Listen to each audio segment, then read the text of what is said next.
कठोपनिषद कठोपनिषद ग्रंथ में द्वितीय अध्याय तृतीय वल्ली और इस तृतीय वल्ली में 16वां मंत्र। इस मंत्र का विचार हुआ है। अब इसका भाष्य बाकी है।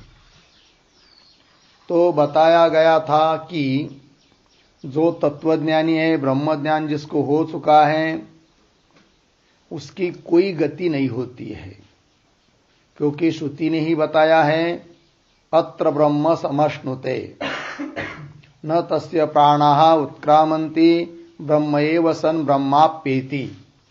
अतः उसकी गति तो होती नहीं है। फिर इस 16वें मंत्र में तो गति बताइए, तो फिर वो किसकी?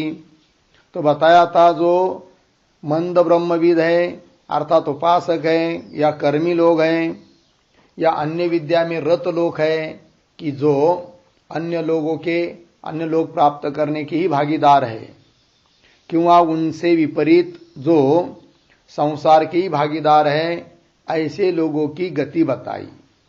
और वो भी इसलिए बताई कि प्रकरण प्राप्त जो ब्रह्म विद्या और उस ब्रह्म विद्या का फल उत्कृष्ट है, उसकी स्तुति के लिए अन्य लोगों की गति बताई जा रही है।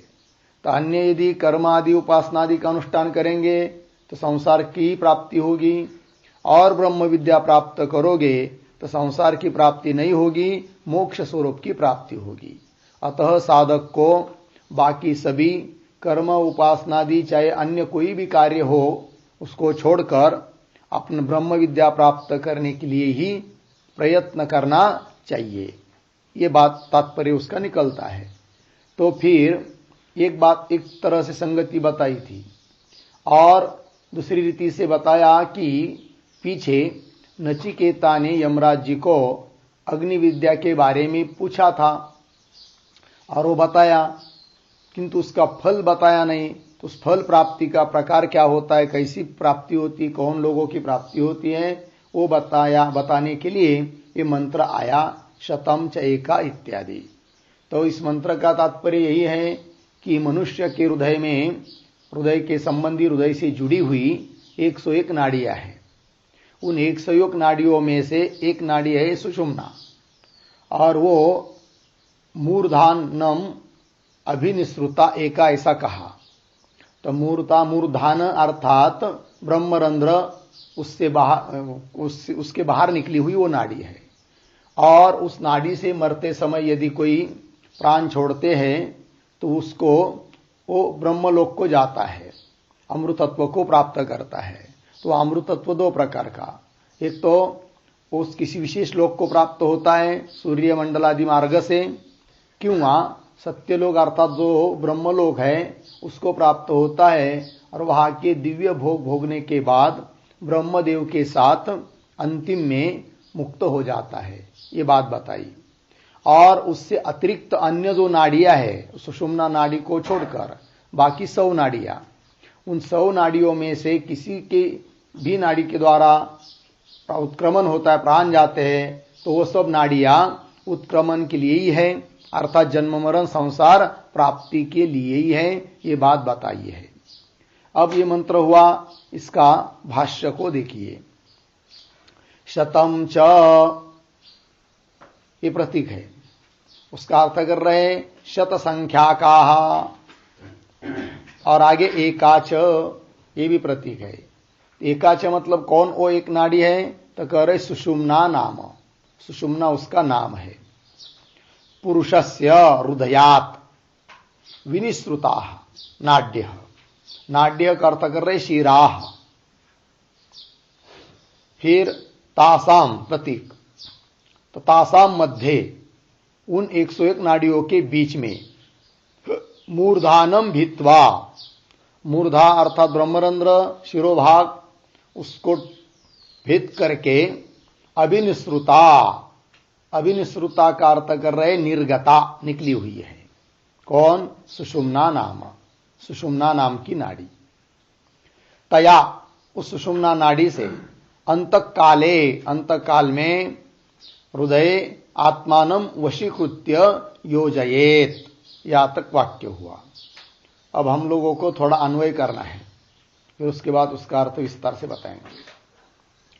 तो शुरू में 2-4 शब्द छोड़कर शब्द आया है पुरुषः, पुरुषस्य, तो वहां से चलेंगे। तो पुरुषस्य हृदयात् मिला शब्द। फिर शुरू में आइए शतम च, शत संख्या का, एक शब्द छोड़कर आगे च सुषुम्ना नाम, पीछे एका, च सुषुम्ना नाम एका, मिला, इतना हुआ। तो आगे तो नाड्य बीच में आया है, नाड्य, उसका अर्थ कर दिया शिराह।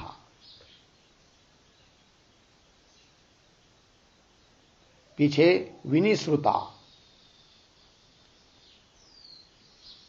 विनिश्रुता, ठीक है। आगे तासाम मध्ये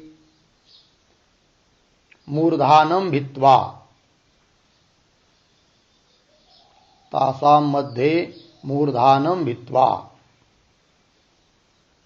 2-3 शब्द छोड़कर आगे सुषुम्ना नाम, उसके पीछे अभिनिश्रुता निर्गता,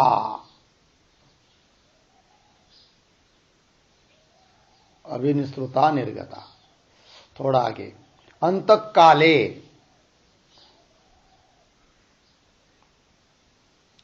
उसके पीछे शब्द है तया,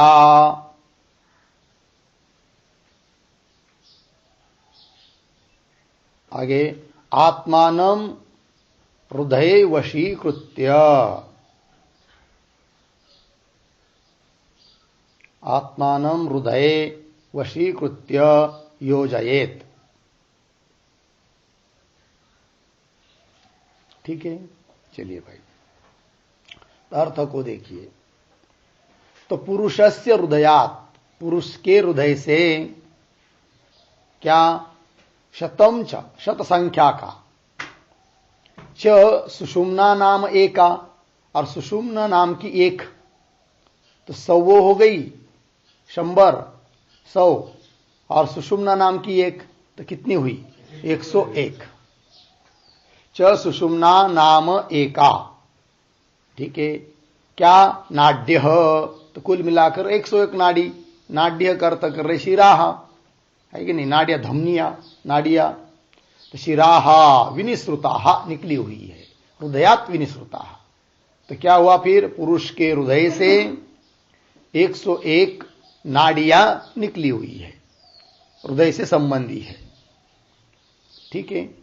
तासाम मध्य, उन 101 नाड़ियों के बीच में, मूर्धानम भित्वा, ब्रह्मरंध्र को भेद करके, क्या, सुषुम्ना नाम अभिनिश्रुता निर्गता, सुषुम्ना नाम की नाड़ी जो है वह अभिनिश्रुता अर्थात निकली हुई है, ठीक है।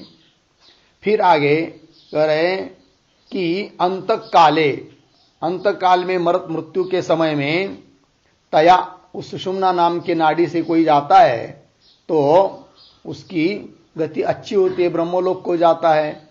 इसलिए क्या करना चाहिए साधक को, तो बता रहे हैं अंतकाले तया आत्मानं हृदये वशीकृत्य, आत्मा को अपने हृदय में वशी करके योजयेत, समाहित करे। तो बोलेंगे किसको, तो आत्मा को। तो आत्मा को कैसा वशी करना है, तो आत्मानं शब्द का अर्थ लिखिए आत्मा का उपाधिभूत मन, आत्मानं शब्द का अर्थ करना है मन, आत्मा के उपाधिभूत मन को आत्मानं का अर्थ,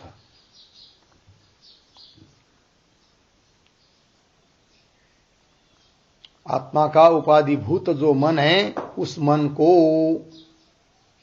मृत्यु काल में क्या करें, हृदय में वशीकृत्य, उसका निरोध करके, वशीभूत करके उसको योजयत, योजयत का अर्थ है समाहित करे, एकाग्र करे, ठीक है।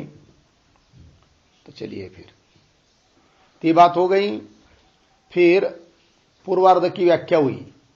अब आगे तया ऊर्ध्वम इत्यादि पंक्ति आई है ना, उत्तरार्ध, तो उसकी व्याख्या करने जा रहे भाष्यकार। तो तया प्रतीक है, तया का अर्थ कर रहे नाड्य नाड्या, ऊर्ध्वम प्रतीक, ऊर्ध्वम का अर्थ कर रहे ऊपरी। फिर उसके बाद पद है आयन, आयन का अर्थ है गच्छन। आदित्य द्वारेण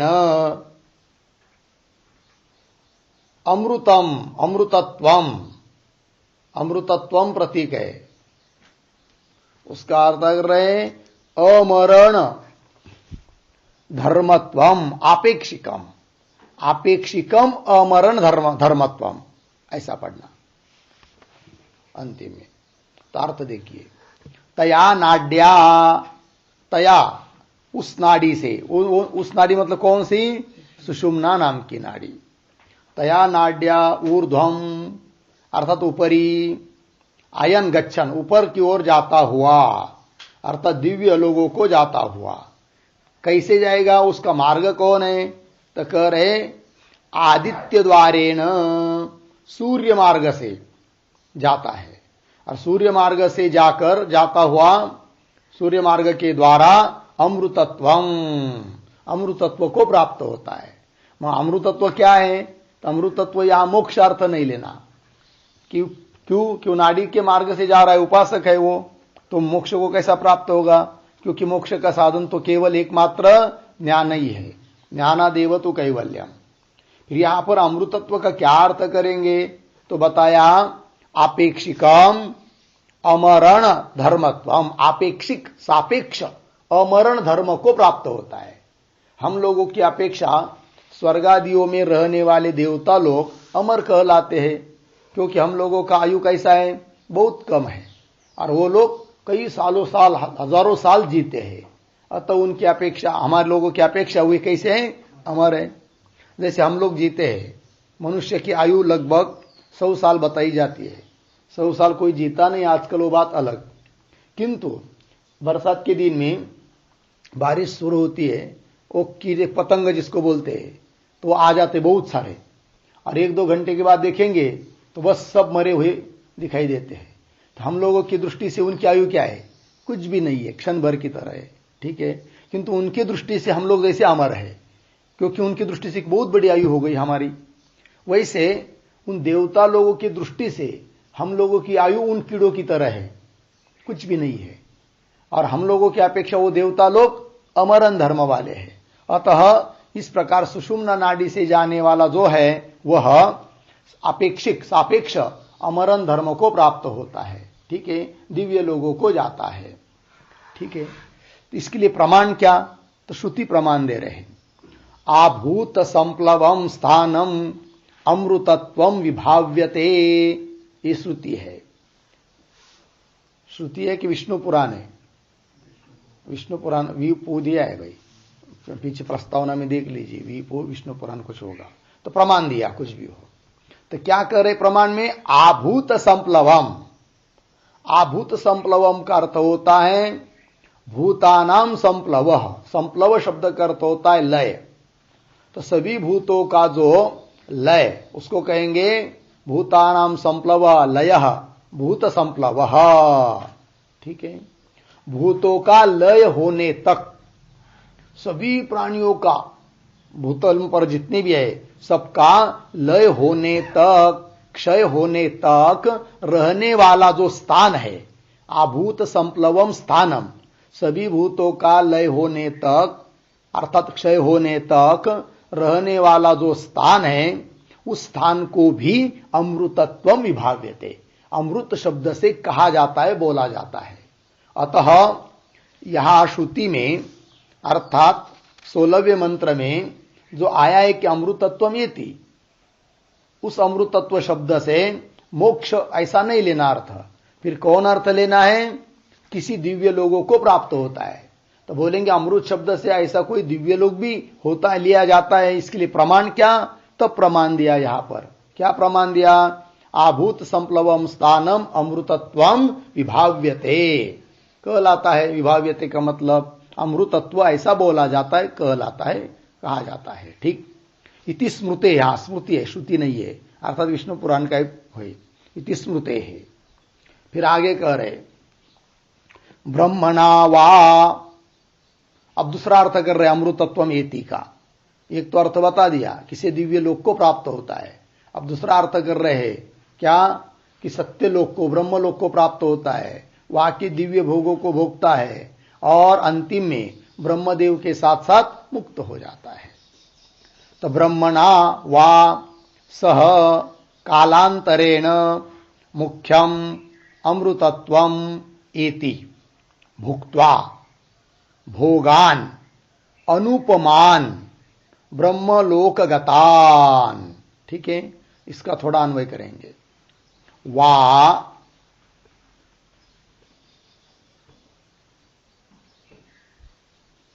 अंतिम का शब्द ब्रह्मलोकगतान, उसके पीछे अनुपमान, उसके पीछे भोगान, उसके पीछे भुक्त्वा, फिर पीछे कालांतरेण ब्रह्मणा सह मुख्यम अमृतत्वम इति। अभी दूसरा अर्थ हुआ। अब देखिए, वा मतलब अथवा, क्यों वा, क्या भाई? तो ब्रह्मलोक गतान, ब्रह्मलोक को प्राप्त होता है वो, है कि नहीं? सुषुम्ना नाड़ी से जिसके प्राण चले जाते हैं, जो उपासक आदि है, तो ब्रह्मलोक गतान, फिर ब्रह्मलोक में जाकर क्या? तो ब्रह्मलोक गतान, गतान का अर्थ होता है विद्यमान, कौन? भोग, भोगों का विशेषण। तो ब्रह्मलोक गतान, ब्रह्मलोकों में विद्यमान भोगान, कैसे भोग? अनुपमान, अनुपम भोग, अनुपम मतलब जिसके लिए कोई उपमा नहीं दी जा सकती, ऐसे दिव्य भोग। तो ब्रह्मलोक में विद्यमान अनुपम, अनुपमान, अनुपम ऐसे जो भोग, उन भोगों को भोग कर, दिव्य भोगों को भोगता है कई कल्पों कल्पों तक, कई, है कि नहीं? उसकी बहुत दीर्घ काल है वो, तो उस भोग को भोगता है। फिर उसके बाद कालांतरेण, बहुत काल बीतने के बाद ब्रह्मणा सह, उस ब्रह्मलोक का अधिकारी किंवा अधिष्ठाता ब्रह्मदेव या हिरण्यगर्भ, तो वह उसको अंतिम में उपदेश देता है। फिर उपदेश से उसको ज्ञान हो जाता है, और ज्ञान होने के बाद उस ब्रह्मदेव के साथ साथ मुख्य अमृतत्व भाव को अर्थात मोक्ष भाव को प्राप्त होता है, ये कहना। ये दूसरा अर्थ हुआ। कालांतरेण ब्रह्मणा सह, उस ब्रह्मदेव के साथ मुख्यम अमृतत्वम इति, मुख्य अमृतत्व को प्राप्त होता है, ये बात हो गया। तो अमृतत्वम इति, इसके दो अर्थ बताए। अब आगे चलिए, आगे जो अंतिम पाद आया था, विश्वं अन्याः उत्क्रमणे भवन्ति, उसकी व्याख्या करने जा रहे भाष्यकार। तो देखो भाई, विश्वं प्रतीक है, उसका अर्थ कर रहे नानाविध गतयः, अन्याः, नाड, अन्यः प्रतीक, उसका अर्थ कर रहे नाड्य, उत्क्रमणे निमित्तम भवन्ति, मतलब संसार प्रतिपत्त्यर्थाः एव भवन्ति इत्यर्थः। ठीक, अर्थ देखिए। तो विश्वांग अर्थात नानाविध गतय अन्या नाड्य, नाना प्रकार की, अनेक प्रकार की गति कराने वाली ऐसी जो अन्य नाड़ियां, 101 नाड़ियों में सुषुम्ना को छोड़कर बाकी 100 नाड़ियां, ठीक है, उस नाड़ी से जाता है तो अलग अलग प्रकार की गति होती है, तो अलग अलग प्रकार की गति कराने वाली वो बाकी की नाड़ियां है। तो नानाविध गतय अन्य नाड्य वो क्या होती है? उत्क्रमणे निमित्तम भवंती, उत्क्रमण अर्थात जन्म मरण के लिए ही वो निमित्त बनती है, संसार के लिए ही वो, संसार प्राप्ति के लिए ही निमित्त बनती है अन्य नाड़ियां, है ना। उत्क्रमणे निमित्तम भवंती।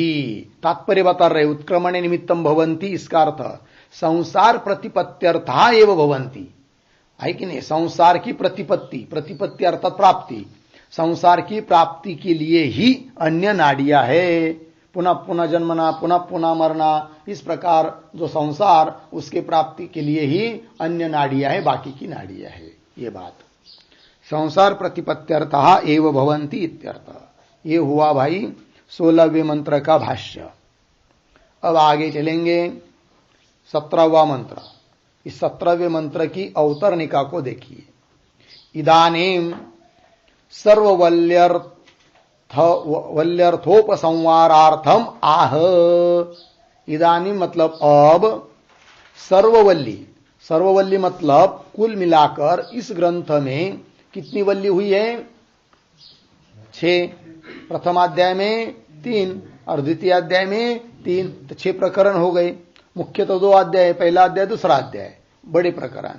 फिर उसके अंतर्गत 3-3 वल्लियां हैं, तो कुल मिलाकर 6 वल्ली हुई। तो अब उन सभी वल्लियों का जो अर्थ तात्पर्य है उसको बताते हैं, उसका उपसंहार कर रहे हैं। इदानीम सर्ववल्यर्थो, सभी वल्लियों के अर्थ का उपसंहारार्थम, उपसंहार करने के लिए आह मंत्र आ रहा है। तो मंत्र को पढ़ते हैं। अंगुष्टमात्र पुरुषोऽन्तरात्मा सदा जनानां हृदये सन्निविष्टः तं स्वाच्छरीरात् प्रवृहेन्मुञ्जादिवेशिकां धैर्येण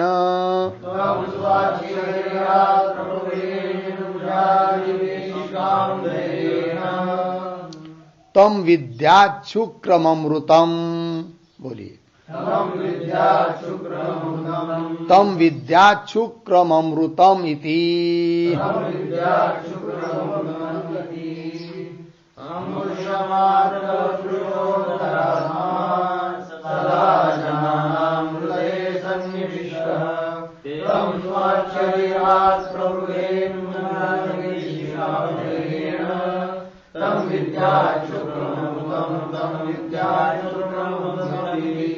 अंगुष्टमात्रः पुरुषः अंतरात्मा सदा जनानां हृदये सन्निविष्टः तं स्वात् शरीरात् प्रवृहेत् मुञ्जात् इव ईशिकां धैर्येण तं विद्यात् शुक्रम् अमृतम्।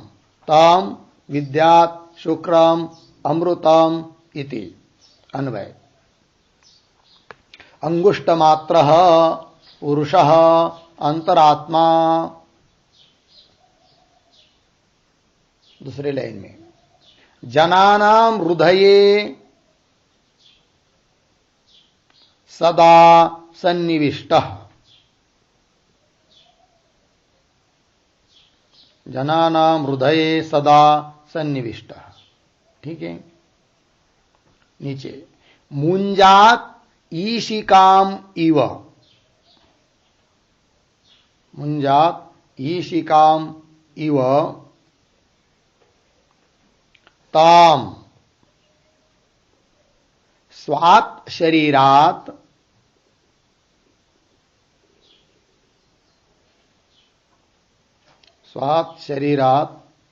धैर्येण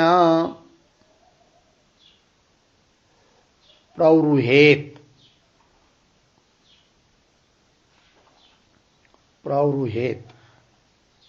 नीचे ताम शुक्रम अमृतम विद्यात्। पुनः तम शुक्रम अमृतम विद्यात् इति।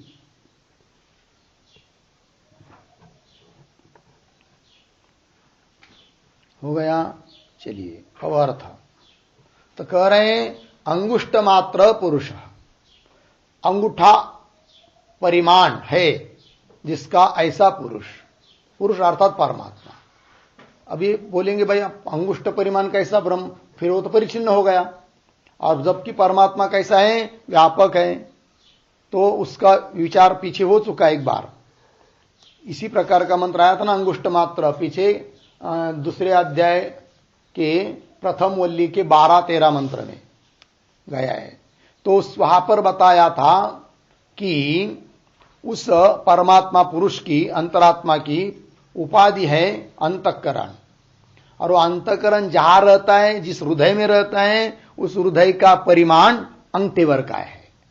अतः उपाधि है जो हृदय, उसको उसका परिमाण अंगूठा भर है, इसलिए उस परमात्मा को उपाधि के कारण कहा जाता है अंगुष्ठ मात्र।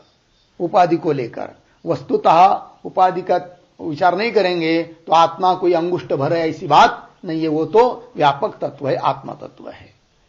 तो अंगुष्ठ मात्र पुरुष अंतरात्मा, वो सबका अंतरात्मा है, ठीक है ना, अर्थात प्रत्यक्ष चैतन्य रूप है।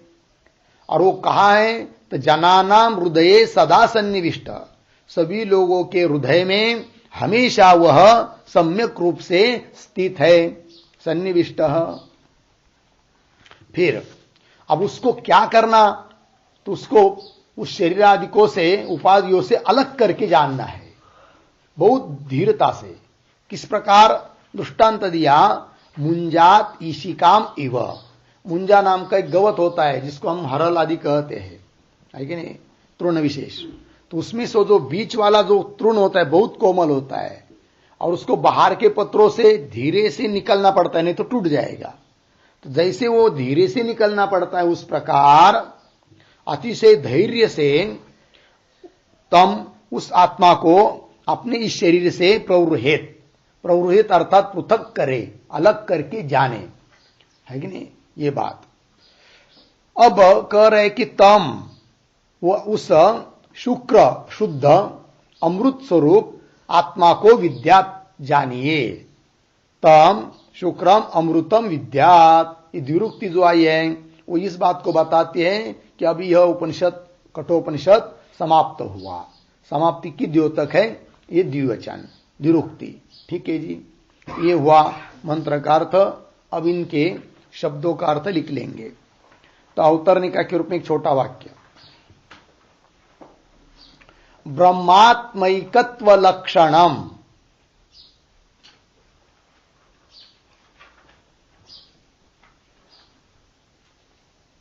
ब्रह्मात्मैकत्व लक्षणम सर्ववल्यर्थम,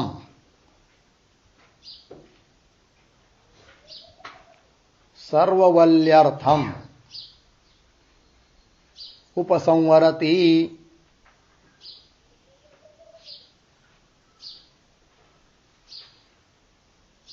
उपसंवरति अंगुष्ठेति, ठीक है, यह हुआ अर्थ क्या।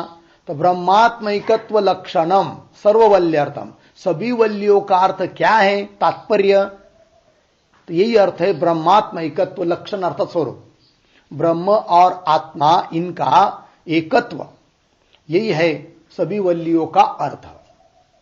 अब उसका उपसंहार कर रहे इस मंत्र से, ठीक है। तो चलिए फिर, तो प्रतीक अंगुष्ठ मात्र बराबर अंगुष्ठ परिमाण, अंगुष्ठ परिमाण, कौंस में लिखिए अंगुष्ठ परिमाण हृदय, अंगुष्ठ परिमाण हृदय पुंडरीकस्य, अंगुष्ठ परिमाण हृदय पुंडरीकस्य छिद्रे, छिद्रे वर्तमान अंतःकरणोपाधि, वर्तमान अंतःकरणोपाधि, वर्तमानांतःकरणोपाधि,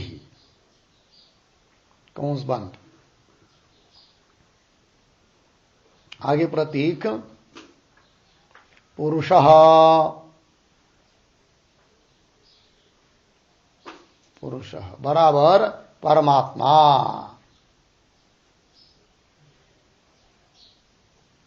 आगे प्रतीक अंतरात्मा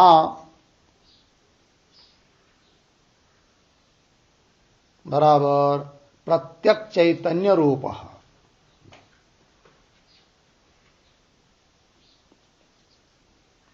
प्रत्यक चैतन्य रूप। आगे प्रतीक जनानाम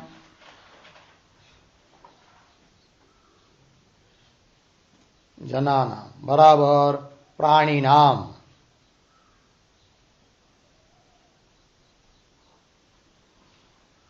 प्राणिनाम। आगे प्रतीक हृदये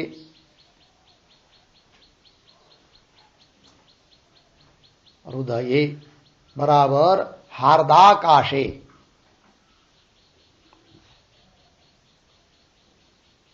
हार्दाकाशे कौंस में लिखिए बुद्धौ कौंस बन।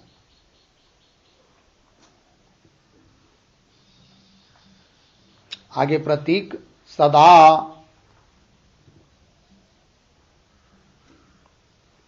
बराबर सर्वस्मिन काले।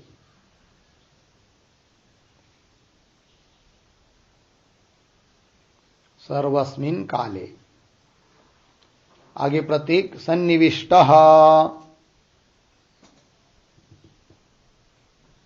सन्निविष्टः बराबर सम्यक स्थितः।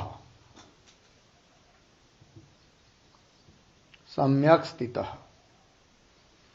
आगे प्रतीक मुंजात ईशिकाम इव, इतना प्रतीक है। मुंजात ईशिकाम इव बराबर यथा ईशिकाख्याम। यथा ईशिकाख्याम मध्यस्थाम मध्यस्थाम शलाकाम। शलाकाम अर्धविराम। मुंजात्वग्रूपात मुंजात्वग्रूपात बाह्यतृणात् बाह्यतृणात् सावधानेन सावधानेन जनः पृथक् कुरुते। जनः पृथक् कुरुते तद्वत् इत्यर्थः। तद्वत् इत्यर्थः। आगे प्रतीक तम बराबर आत्मानम।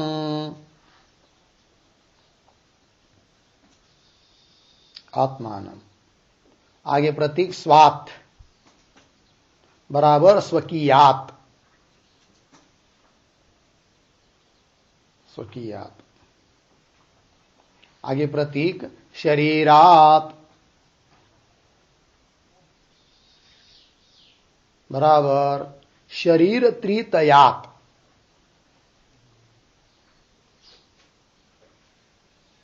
शरीर त्रितयात। आगे प्रतीक धैर्येण बराबर चित्त समाधान लक्षणेन।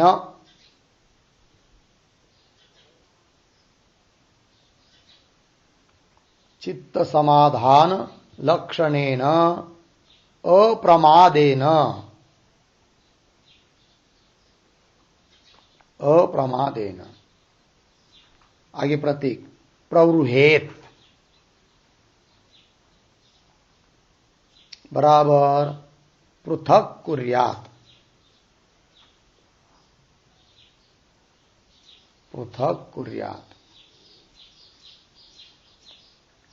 आगे प्रतीक तम बराबर शरीरोपाधितः शरीरोपाधितः पृथक्कृतम् पृथक्कृतम् चिन्मात्रम् आत्मतत्वम्।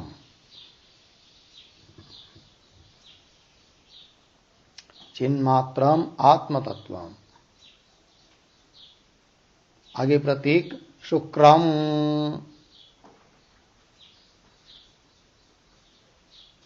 बराबर शुद्धम। शुद्धम। आगे प्रतीक अमृतम बराबर ब्रह्म स्वरूपम। ब्रह्म स्वरूपम। आगे प्रतीक विद्यात्। विद्यात् बराबर विजानीयात्। विजानीयात्। आगे प्रतीक तम विद्यात् बराबर तम विद्यात् इत्यादि ही द्विरुक्ति ही। तम विद्यात् इत्यादि ही द्विरुक्ति ही उपनिषद समाप्त्यर्था। उपनिषद समाप्त्यर्था। अर्धविराम। इति शब्दः च इति शब्दः च ब्रह्म विद्यास्तुत्यर्थः।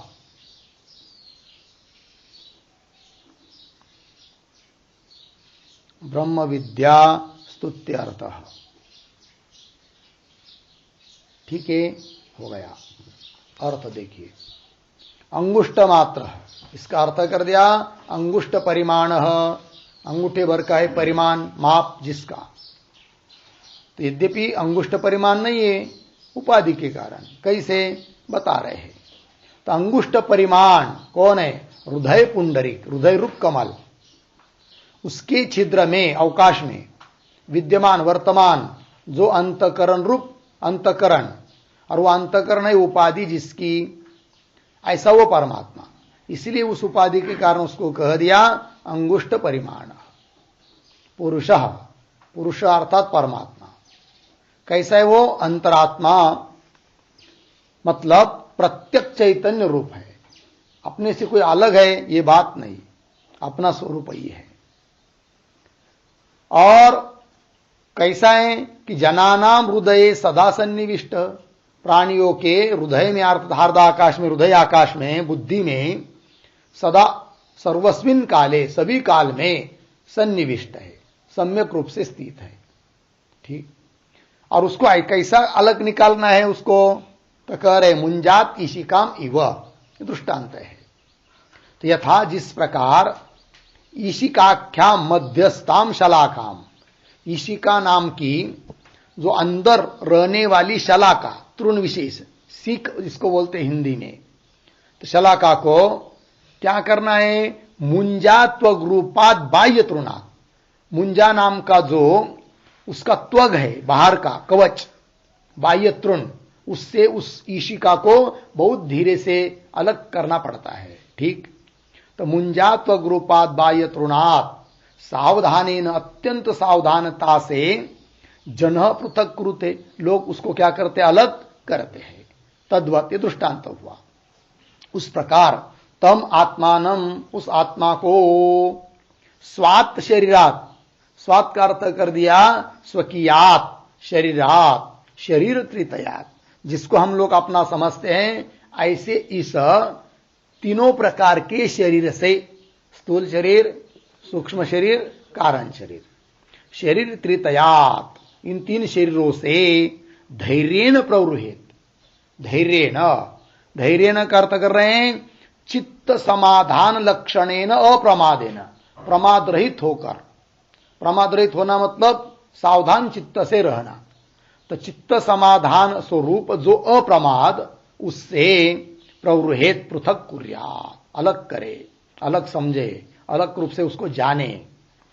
तम शरीरोपाधित पृथक कृतम चिन्मात्रम आत्मतत्वम, तम शब्द का अर्थ शरीर उपाधित, शरीर उपाधि से अलग किया गया, पृथक कृतम चिन्मात्र चित स्वरूप जो आत्म तत्व है वह कैसा है? शुक्रम, शुक्रम का अर्थ कर दिया शुद्धम, और अमृतम मतलब ब्रह्म स्वरूप है, विद्या जानियात विजानियात, ऐसे उसको जानना है। पुनः आया है कि तम शुक्रम अमृतम विद्यात, ऐसी द्विरुक्ति हुई, क्यों? तो बता रहे तम विद्यात इत्यादि द्विरुक्ति, द्विरुक्ति मतलब दोबारा उच्चारण, इसलिए क्या कि उपनिषद समाप्त्यर्था, उपनिषद ये उपनिषद समाप्त हो गया, हो रहा है, इस बात को सूचित करने के लिए द्विरुक्ति आई है। और अंतिम जो इति शब्द है वो किस लिए? तो कह रहे इति शब्दश्च ब्रह्म विद्या स्तुत्यर्थ, ब्रह्म विद्या की स्तुति के लिए इति शब्द को समझना है। हो गया, ये हुआ भाई इस मंत्र का अर्थ। अब इस मंत्र के भाष्य को देखिए। अंगुष्टमात्र पुरुष अंतरात्मा सदा जनानां संबंधिनी हृदये सन्निविष्ट यथा व्याख्यातः पूर्ण विराम। थोड़ा अन्वय करेंगे तो यथा व्याख्यातः अंतिम का शब्द है ना, यथा व्याख्यातः, फिर शुरू में आइए। अंगुष्ट मात्र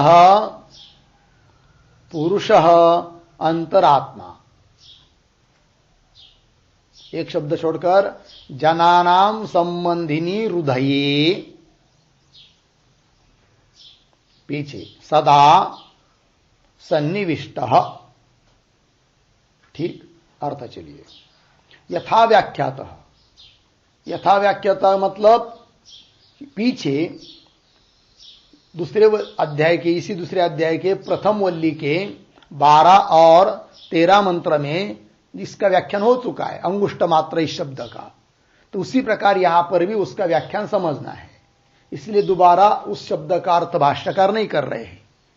तो कह रहे यथा व्याख्यात, पहले जैसी जैसी व्याख्या की हुई है उसी के अनुसार समझना है कि यह पुरुष रूप परमात्मा कैसा है? अंगुष्ट मात्र।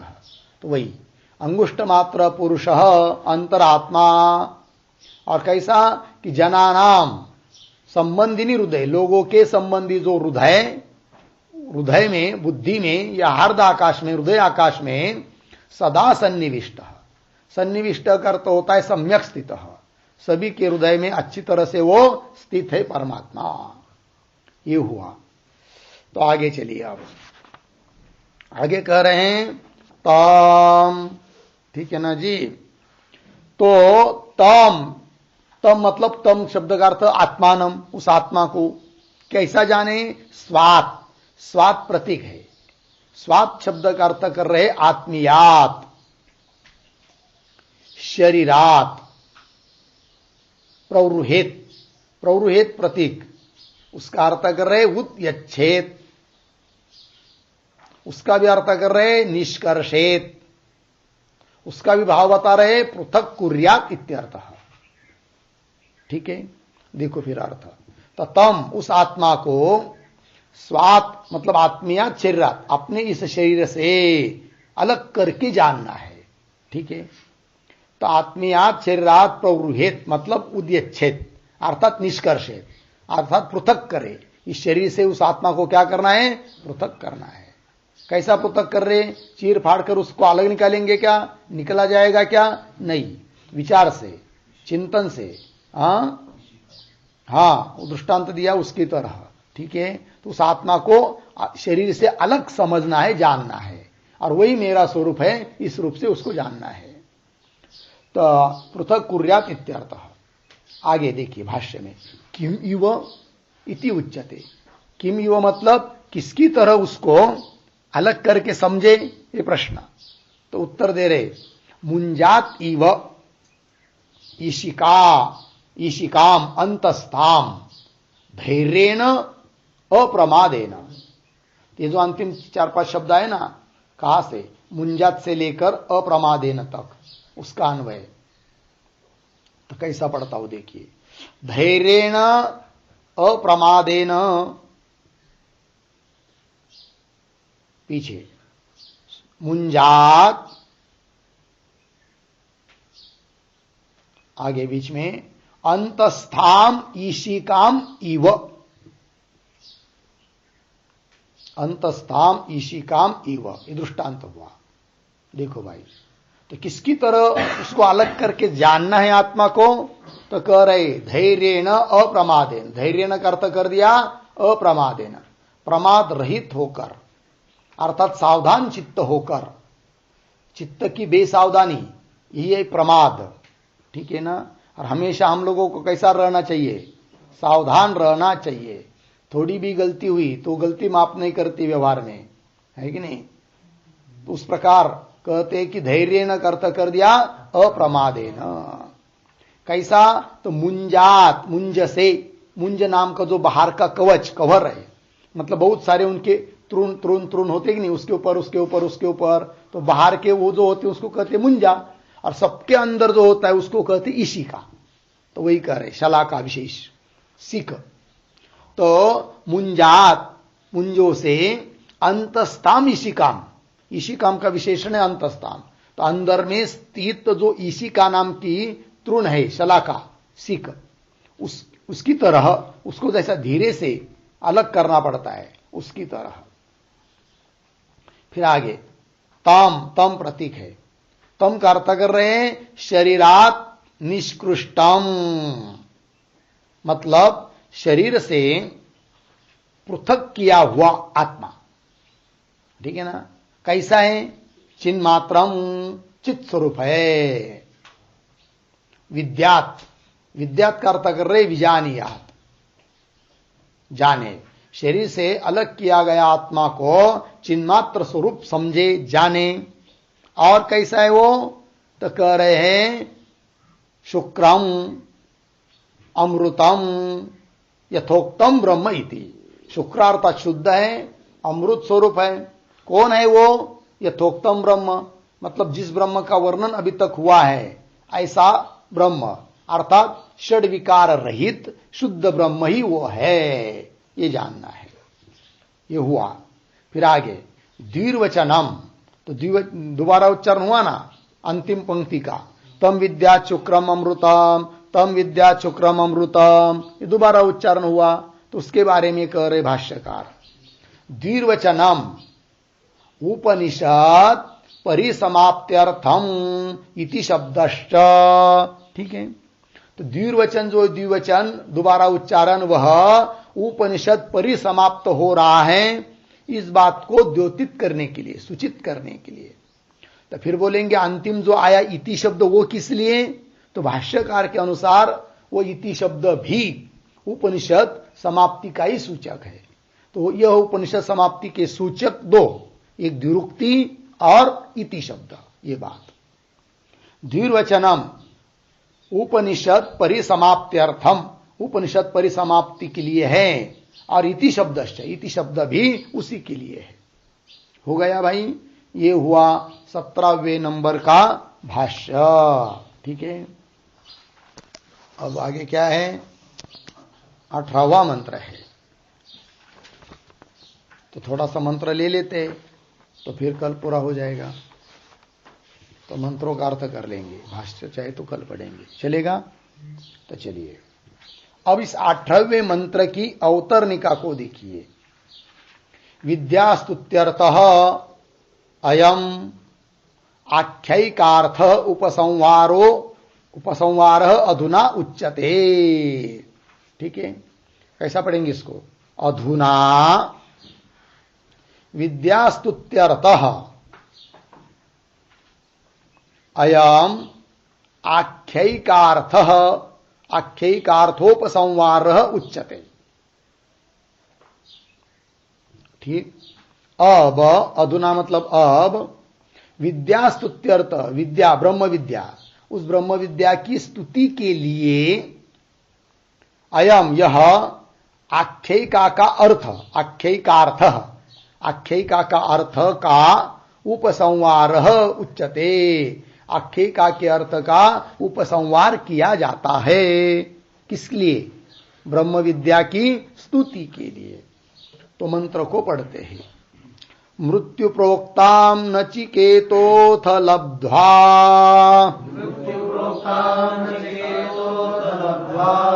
विद्यामेताम योग विधिं च कृत्स्नम् ब्रह्म प्राप्तो विरजो भूत विमृत्यु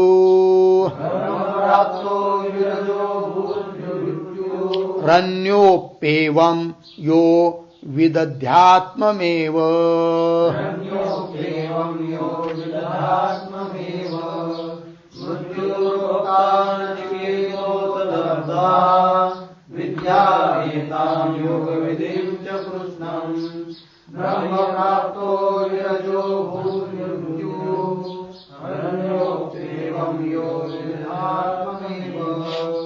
मृत्यु प्रोक्ताम नचिकेतः अथ लब्ध्वा विद्याम एताम योग विधिं च कृत्स्नम् ब्रह्म प्राप्तः विरजः अभूत विमृत्यु अन्यः अपि एवं यह वित् अध्यात्मम एव। ठीक अन्वय।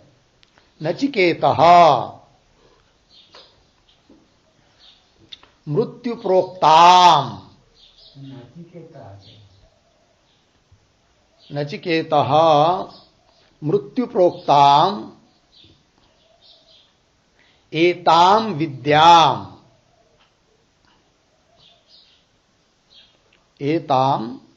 विद्याम मिला च कृत्स्नम योग विधिम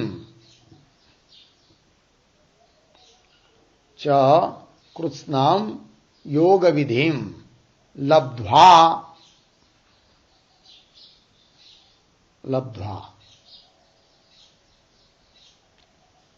फिर अथ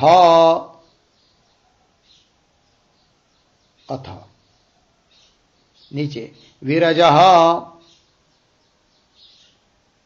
विमृत्यु ब्रह्म प्राप्तः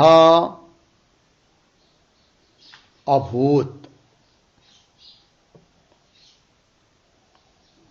आगे अन्यः अपि यह पीछे एवं आगे वित्त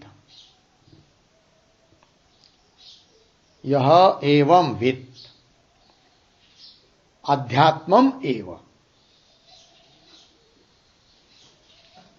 ठीक है, अर्थ को देखिए। तो नचिकेत, ठीक है, तो नचिकेत वैसा प्रथमांत होना चाहिए नचिकेता, किंतु यहां पर स्वार्थ में अण प्रत्यय हुआ है। तो नचिकेत एव नाचिकेत, जैसे प्रज्ञ एव प्राज्ञ, उस प्रकार नचिकेत एव नाचिकेत। ठीक है जी। तो चलिए, तो कर रहे हैं नचिकेत आगे मृत्यु प्रोक्ताम, मृत्यु कहते यमराज जी, उनके द्वारा प्रोक्त कही गई क्या? यह ब्रह्म विद्या, एताम विद्याम, ब्रह्म मृत्यु के द्वारा यमराज जी के द्वारा बताई गई यह ब्रह्म विद्या च और कृत्स्नम योग विधि, संपूर्ण योग विधि अर्थात योग का उपाय, योग का फल, ये सब बात लब्ध्वा प्राप्त करके, है कि नहीं?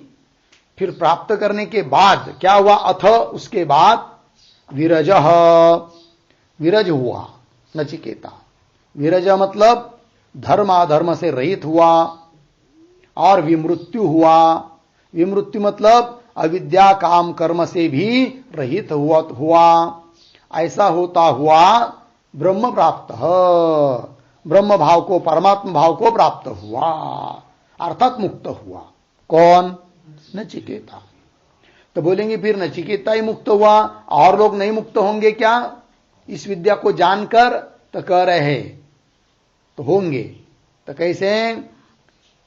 अन्यः अपि एवं आया है ना, तो अभूत हुआ, इसके बाद अन्यः अपि यह, अन्य भी, दूसरा भी, कोई भी मनुष्य, जो भी कोई एवं भी इस प्रकार से जानेगा तो वह भी मुक्त हो जाएगा। तो किसको जानेगा? अध्यात्मम एव, इस अध्यात्म को जानेगा अर्थात परमात्मा स्वरूप को जानेगा तो वह भी मुक्त हो जाएगा। किंतु अध्यात्म को जानकर ही होगा, अन्य दूसरे किसी चीज को जानकर मुक्त नहीं होगा। तो बोलेंगे अध्यात्म को जानकर ही होगा, तो अध्यात्म क्या चीज है? तो लिखते उस पर एक वाक्य, अध्यात्मम एव आया है कि नहीं, उस पर तो लिखेंगे आत्मानम देहम अधिकृत्य,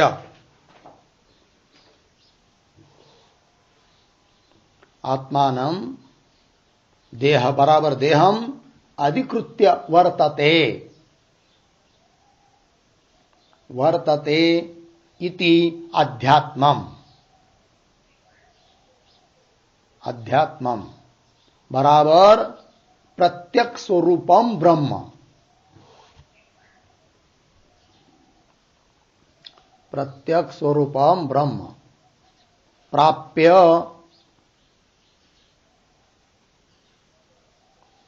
विमृत्यु भवति,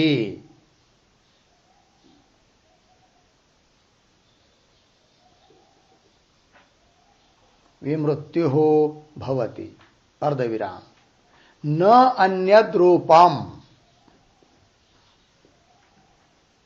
न अन्यद् रूपम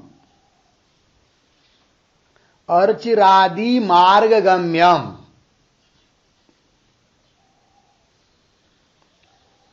अर्चिरादि मार्गगम्यम,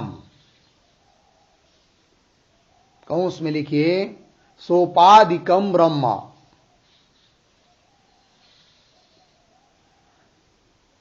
सोपाधिकम ब्रह्म बराबर कार्य ब्रह्म, कौंस बंद, प्राप्य अर्धविराम संयोगस्य, संयोगस्य वियोग अवसानत्वात् इत्यर्थः, वियोग अवसानत्वात् इत्यर्थः। ठीक है, चलिए अर्थ समझेंगे।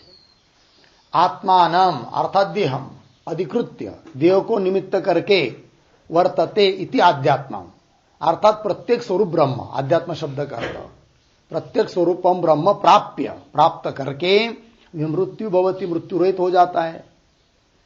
न अन्यद रूपम अर्चिरादि मार्गगम्यम प्राप्य, अन्यत अन्य जो अर्चिरादि मार्गों से प्राप्त होने वाला, उदाहरण कौन? सोपाधिक ब्रह्म, कार्य ब्रह्म, उसको प्राप्त करके न विमृत्यु को प्राप्त, मृत्यु रहित भाव को प्राप्त नहीं होता है।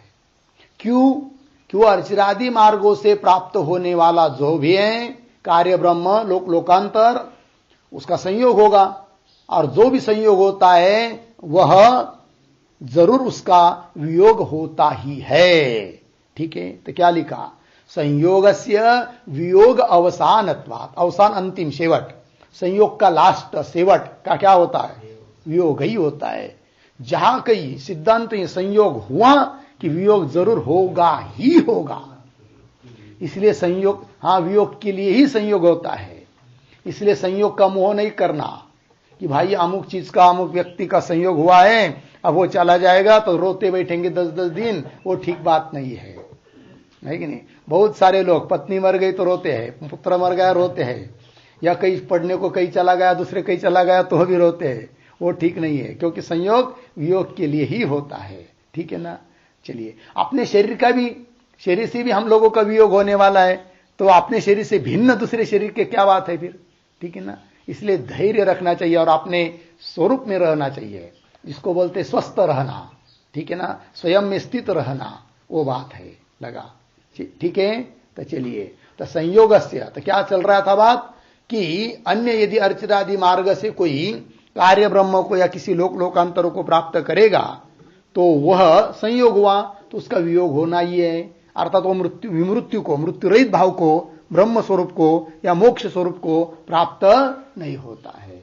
वही मोक्ष स्वरूप को प्राप्त होता है जो उस आध्यात्म एवं, उस आध्यात्म को जानकर ही, आध्यात्म को प्राप्त करके ही। आध्यात्म मतलब क्या? प्रत्येक स्वरूप ब्रह्म, उस ब्रह्म को प्राप्त करके अर्थात उसको जानकर ही एवं आया मोक्ष भाव को प्राप्त होता है। लग गया अर्थ? तो ये हुआ इस मंत्र का अर्थ। अब इसके शब्दों का अर्थ लिखना है, लेकिन इसका विचार हम लोग कल करते हैं। ओम पूर्णमदः पूर्णमिदं पूर्णात् पूर्णमुदच्यते पूर्णस्य पूर्णमादाय पूर्णमेवावशिष्यते। ओम शांति शांति शांति।